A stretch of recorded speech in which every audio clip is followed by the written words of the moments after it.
ऐसा जीवन जीना है कि आप किसी के काम आए, लोगों की मुस्कुराहट बन जाएं आप, लोगों की इज्जत बन जाएं आप, लोगों की शान बन जाएं आप, और सच मानिए लोगों के लिए भगवान बन जाएं आप। ऐसा जीवन जीने की कोशिश कीजिए। जो धर्म के रास्ते पर चलना जिसने सीखा है, पूरी प्रकृति उसका संग देती है। और जिसने अधर्म के रास्ते का चुनाव किया है, अपने सगे लोग एक तुम्हारी पर रखिए। दाहिना चरण घर की प्रमुख देहली से दाहिना चरण बाहर रखिए। आपकी यात्रा बहुत बढ़िया रहेगी। जब आप घर से बाहर निकलते हैं, आपके दाहिने हाथ पर तुलसी पड़ती है, आपकी यात्रा बहुत सुखद रहेगी।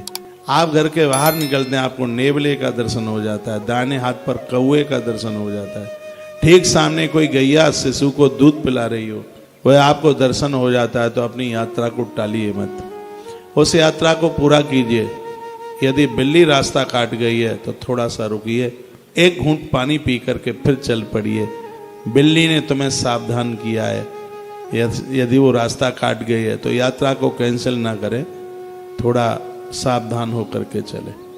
हमारा सनातन जितना मजबूत है, इसकी जितनी भी बड़ाई की जाए अपने आप में उतनी कम है। मैंने कुछ रसोई के बारे में आपको बात बताई है। रसोई संपूर्ण घर का ऊर्जा का क्षेत्र है।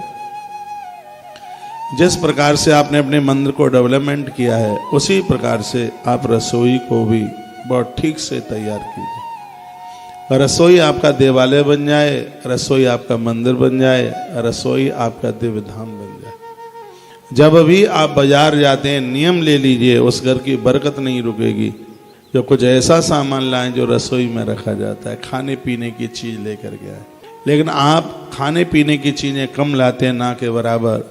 या तो बेडरूम की चीजें लाते हो, या स्नान घर की चीजें ज्यादा लाते हो, रसोई की चीजें कम हो रही। नारियल पानी नहीं लाते हैं आप। वर्तमान समय में जिसमें कोई मिलावट नहीं होती, वो नारियल पानी है। नारियल पानी पीने से पेट में गैस नहीं बनती। नारियल बहुत फायदा करता है। आप बाहर से घर आते हैं तो कुछ फ्रूट लेके आइए, कुछ फल लेके आइए। केला बहुत ज़्यादा शुभ है, ऋतु फल है, हर ऋतु में पूजा में चलता है। घर में देवला, रुई, घर में कोई फल, कोई गोगव्य की बनाई गई चीज़ें, कोई वस्त्र, ये सब चीज़ें बहुत लाभदायक है। इन सब चीज़ों से घर की बहुत तरक्की होती है, घर की ऊर्जा बढ़ती है। जो मैं बातें आपको निवेदन कर रहा हूँ, ये सबरी बातें हमारे ग्रंथों में वर्णित की गई हैं। हमारे ग्रंथों में कहा गया है, अपने रसोई को बहुत मजबूत कीजिए। रसोई में रात्रि को जूठे बर्तन मन छोड़िए, क्योंकि हर घर में मां अन्नपूर्णा की फेरी लगती है। जिन घरों में जूठे बर्तन मिलते हैं, अन्नपूर्णा उन्हें अभिशप्त करके श्राप दे करके चली जाती है। और एक और बड़ी सुंदर बात कही है, घर में आप 5 हैं या 25 हैं, 24 घंटे में से एक बार पंगत लगा के, पंक्ति लगा करके साथ भोजन कीजिए। सब मिलके भोजन कीजिए। देखिए आपके घर में कितनी बरकत होती है, आपके घर का कितना उत्थान होता है। सब मिलकर के भोजन करें।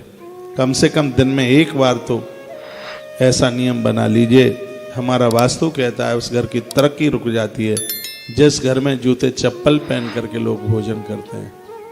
उस घर की तरक्की रुक जाती है जिस घर में भोजन बनाया जाता है उन्हीं पात्रों में जो लोग भोजन करते हैं। मैंने देखा है कढ़ाई में ही सामने रख के, कुकर रख लेंगे सामने, कढ़ाई रख लेंगे सामने, जिन बर्तनों में भोजन बनाया जाता है उसी में खाने पीने को बैठ जाएंगे। मैंने एक आध बार बोला भी है, गलती आप क्यों करते हैं? थाली अलग से लेंगे, कटोरी अलग से लेंगे, वो मांजनी पड़ेगी, साफ करनी पड़ेगी।